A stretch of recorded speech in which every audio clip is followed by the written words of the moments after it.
The town feared him, a tattooed biker leader known for breaking rules.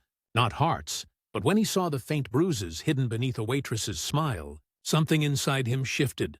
What happened next turned a feared outlaw into the town's quietest hero. The sound of roaring engines echoed through the quiet morning as the Iron Vulture's bikers rolled into the small mountain town of Riverbend. Locals stiffened at the sound. The gang's reputation preceded them. Among them was Jack "Rogue" Turner, a man with a past as rough as the leather jacket he wore. His tattoos told stories no one dared ask about, and his steel blue eyes held years of mistakes he never spoke of.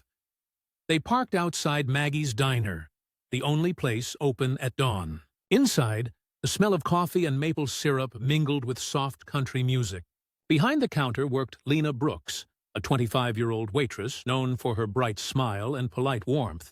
Her teal vest over a crisp white blouse made her stand out. Clean, professional, hopeful. But today, Jack noticed something different. When Lena reached for the coffee pot, her sleeve lifted just enough to reveal bruises around her wrist, dark, fresh, and poorly hidden. She quickly pulled her sleeve down, pretending nothing was wrong. Jack's eyes narrowed. Years of surviving violence taught him what those marks meant. He didn't say a word. Instead, he watched quietly, observing the tremor in her hand, the way she flinched when a man entered the diner. A tall, angry-looking man in a construction jacket who muttered something harsh before leaving. Jack's jaw tightened. After breakfast, he slipped a $100 bill under his plate with a note. "If you ever need help, I'm not far." That night, as the diner lights dimmed, Lena stepped out to close up. She spotted a group of bikers parked near the edge of town. The Iron Vultures. Jack leaned against his motorcycle, cigarette glowing faintly in the dark. "Rough night?" he asked softly. She hesitated, tears threatening to fall. "It's nothing," she whispered. "He just gets angry sometimes." Jack crushed the cigarette beneath his boot. "Lena," he said, voice calm but sharp. "That's not anger. That's abuse. Nobody gets to treat you like that." She shook her head. "If I leave, he'll find me. He always does." Jack nodded slowly, then said, "Not this time." The next morning, when Lena's ex-boyfriend stormed into the diner, the bikers were already there. The town watched from across the street as Jack stood up, 6'3", leather vest glinting with silver patches, and walked straight toward him. Without a word, he took the man's wrist, the same one that had left bruises, and said coldly, "You ever touch her again, you deal with me, and the whole Vulture's crew." The man backed off, mumbling threats that meant nothing. Jack's eyes told him this wasn't a warning.